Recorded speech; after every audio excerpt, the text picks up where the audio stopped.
What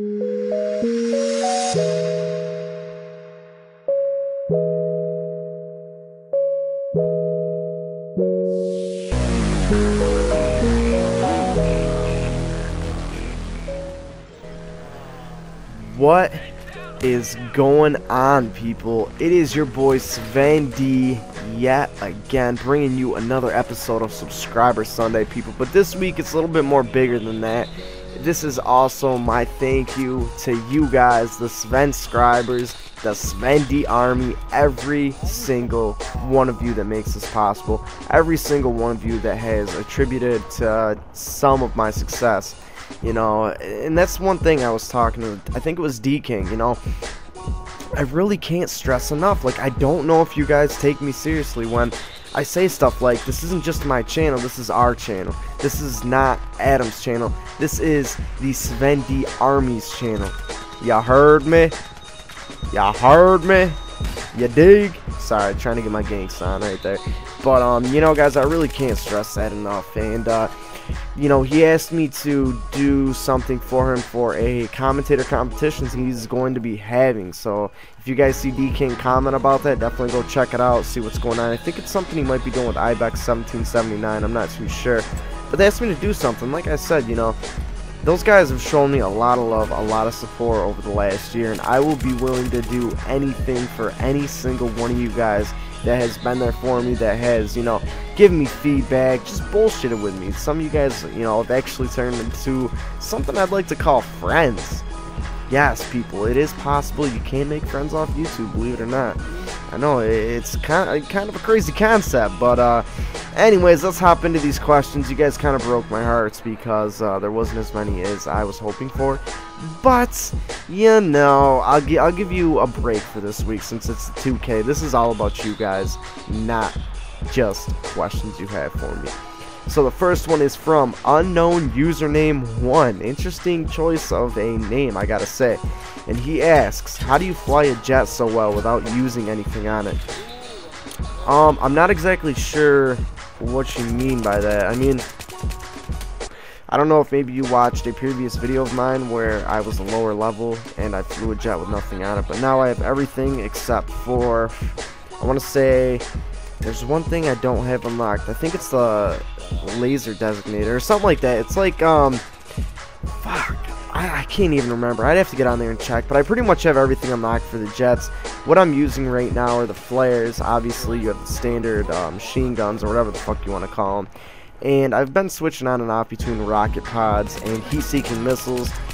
Obviously, the heat-seekers are good for other aircrafts. The rocket pods are beasts for taking out ground vehicles and ground forces and stuff like that. And I've kind of swayed towards using the rocket pods more because, you know, it was nice having the heat-seekers. You really have a big upper hand on other aircraft when you have the heat-seekers and stuff, but, you know, you can use your bullets for the aircraft and use the rocket pods for the ground forces and the vehicles, so I really prefer to use that, especially since the heat seekers can't even lock onto tanks and stuff. But as far as learning how to fly, man, it's something that you pick up with practice.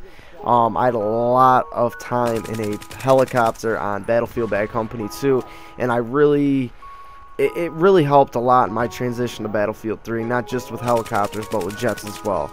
And, you know, just with anything, stuff that isn't even related to video games. Practice makes perfect, my man. You know, just get into a jet whenever you can and practice. Try to be effective for your team.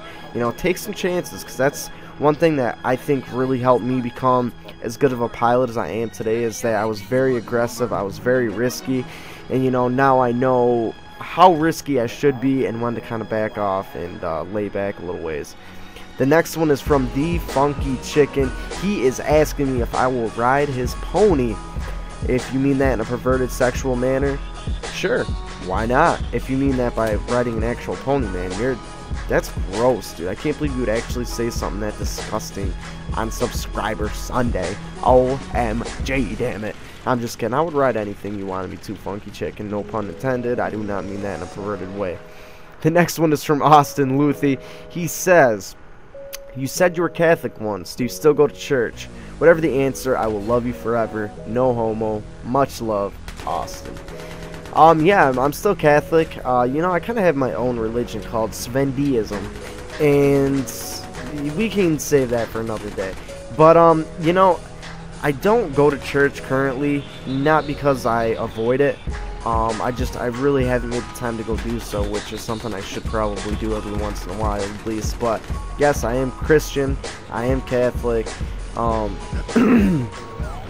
and yeah, I mean, that's pretty much all there is to say about religion, I guess. I believe in God, and I believe in Jesus, and you know, I could sit here and talk to you guys forever about religion if you really wanted to get into it one of these days. But I'm sure most of you don't get on YouTube to listen to a gameplay commentator talk about religion, so we'll save that for another day. The next one is from Ryza HSX, and he asked, if you could change anything about Battlefield, what would it be? And I really like this question. This is one of my favorite questions I've had in a while. You know, if I could change anything about Battlefield, what would it be? Maybe... Now, it depends if it's a realistic change, something. You know, I guess actually something they're actually already currently working on is nerfing the USAS-12. You know, that gun is absolutely ridiculous. You don't have a chance when going up against it. It takes you back to Call of Duty where the best player doesn't win in those gunfights. So, you know, I would definitely say the USAS-12. And unlike in Call of Duty, DICE, EA, they're actually listening to the community, guys. I know if you're coming over from COD, you're probably like, holy shit, but they are actually listening. They are getting it fixed. They are getting it patched, so we shouldn't have to worry about that much longer. Oh, excuse me. The next one is from the Awesome Gamers 100, damn it. And the Awesome Gamers... Oh, shit. The Awesome Gamers, let's try that again. Oh, don't tell me I did it again. I keep going to his channel. Nice channel, I like the red background. If Battlefield and Call of Duty made it into an FPS, would you buy it? P.S. Your videos kick ass. Thank you, Awesome Gamers. I really appreciate that, man. It really means a lot. Yes and no. I think that being different from each other is what is really garnered so much success for each title. Call of Duty being that arcade first-person shooter type of game, and Battlefield being, I don't want to say a military simulator, but more of a military simulator, more realistic, more authentic than Call of Duty. I think those two distinguishing factors is really what, I want to say, I'm trying to think of the right word here.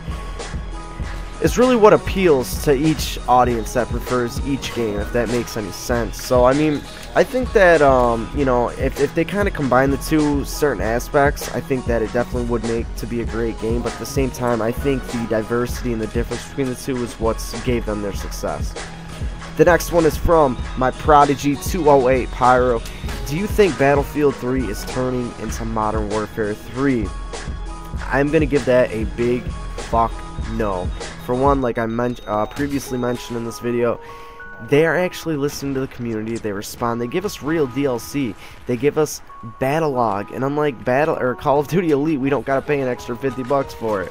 Believe it or not. It's definitely not turning into Modern Warfare 3. I think what's happening though is that you're seeing a lot more Modern Warfare 3 players come over to the game. That's something that nobody can deny. If you're a hardcore Battlefield 3 player like we are, you definitely would notice the flux of gamers that are playing the game like COD, and they're getting fucking raped, and I gotta say, I love it. I love it. But if you're a COD player and you're really trying to make a transition to a game that you know, prefer over COD now, it takes time. Be patient. It's not as noob friendly as COD, but once you get good at it, it's going to be a lot more rewarding, and you're going to feel a hell of a lot better doing good in that game than you will in COD. I can promise you that. And the last one is from Deuce X Media Up 27A, coming at me again. God damn, this dude is in every single fucking episode, and I love that shit. Subscriber Sunday. I know it's a little late, but I always have the best questions when I'm under pressure. I like it. I like it. Number 1, I'm considering doing a documentary on how unnecessarily hard teen life is. Any key ideas I should point on? I want to say first and foremost that this is something that I really admire from you, Deuce X. I think that's an awesome thing that you're doing, and you know, I would really like to see that myself. If you ever do make one, or you know, if you ever need any advice or anything, I would love to be a part of something like that. You know, I would say off the top of my head, I could probably go on about this forever too, but off the top of my head, I would say maybe something along the lines of peer pressure. as far as stuff pertaining to sex, drugs, you know, partying, drinking, and the effect that peer pressure has and all of that. I think that would be awesome. 1A, add me on PSN sometime. Your friends list is full. I just cleared some spots up. Feel free to add me on there. And the last part of his question is, if only I had my sniping montage when I killed 6 guys with 6 sniper bullets. No HD PVR. Any good PVRs or recording devices to suggest? It's really up to you, man. I started out with a Dazzle. A year ago, I was sitting with 50 subs on a Dazzle. A year later, I'm sitting at 2K, thanks to you guys, with an HD PVR. I recommend that you start out with a Dazzle, that anyone starts out with a Dazzle, but you come across a lot of commentators that'll say just go right to the PVR. But, you know, regardless of what we recommend, you know, do whatever is most suitable for you money-wise. You know, affordability is definitely a big factor and stuff like that. But, you know, it's also something you don't want to get into commentating, drop $200-something on a PVR and the equipment you need, and then end up not getting into it, because that's $200 you're out, as opposed to anywhere from like 40 to 50 bucks. So, I hope that helps. Thank you guys so much for 2K. I really can't tell you guys enough how much it means to me. I really can't. Much love to the Sven D army. Much love to all the new Svenscribers. I love you guys dearly. And until next time, it is your boy Sven D, and I will catch y'all later. Peace!